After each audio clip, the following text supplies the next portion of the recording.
Σε αυτό το βίντεο θα φτιάξουμε μια ανάλαφρη μους με μόνο 2 υλικά και χωρίς ζάχαρη. Γίνεται πανεύκολα, χωρίς μίξερ, απλά με ένα μπολ και ένα σύρμα.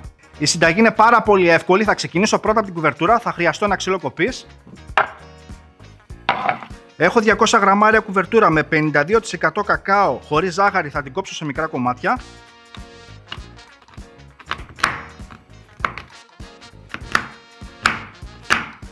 Επειδή θα τελειώσουμε σε μπεν μαρί θα χρειαστώ ένα μπολ,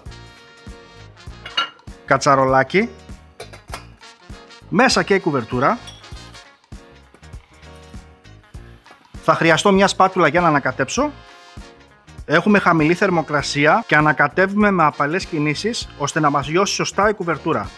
Προσπαθούμε το μπολάκι να μην ακουμπάει μέσα στο νερό γιατί θα μας κάψει την κουβερτούρα. Μας λιώνει πάρα πολύ ωραία. Σε αυτό το σημείο θα βγάλω ένα μπολ. Θα χρειαστώ 400 γραμμάρια στραγγιστό γιαούρτι 2% όλυμπος, το οποίο παράγεται αποκλειστικά από 100% ελληνικό φρέσκο γάλα Αγελάδος. Θα χρειαστώ ένα σύρμα για να ανακατέψω πάρα πολύ καλά το γιαούρτι. Θα ξεκινήσω να βάζω σιγά σιγά την κουβερτούρα που έχουμε λιώσει. Όπως βλέπετε εδώ πέρα έχουμε υγρασία και δεν το θέλουμε αυτό. Θα σκουπίσω πάρα πολύ καλά το μπολ. Θα ρίξω ελάχιστη κουβερτούρα μέσα, δεν θέλουμε μεγάλη ποσότητα γιατί θα μας κόψει. Ρίχνω λίγο και ανακατεύω με γρήγορες κινήσεις. Σε αυτό το σημείο θα ρίξω ακόμα λίγο. Τόσο λίγο θέλουμε. Ξαναανακατεύω. Και συνεχίζω την ίδια διαδικασία μέχρι που να τελειώσει όλη η κουβερτούρα. Η υφή του είναι πάρα πολύ ωραία, να τη φτιάξετε αυτή τη μους, είναι εκπληκτική, είναι χωρίς ζάχαρη και πιστεύω τα παιδιά σας θα τη λατρέψουν. Και φυσικά όχι μόνο τα παιδιά σας αλλά και εσείς.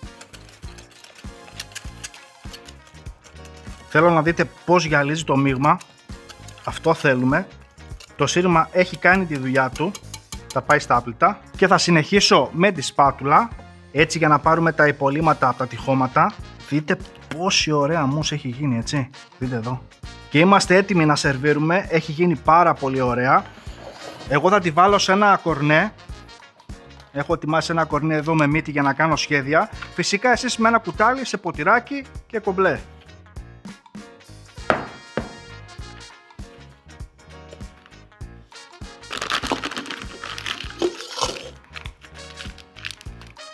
Θα χρειαστώ ποτηράκια. Και πάμε να σερβίρουμε όμορφα και ωραία.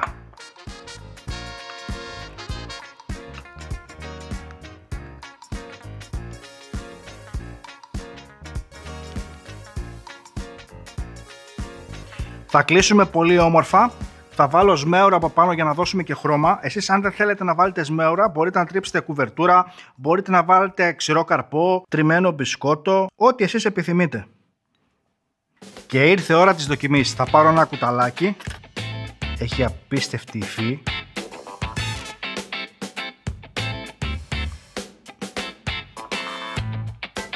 Πω τέλειο είναι. Και ξέχασα να πω ότι έχει και 9,5% πρωτεΐνη ανά 100 γραμμάρια, έτσι.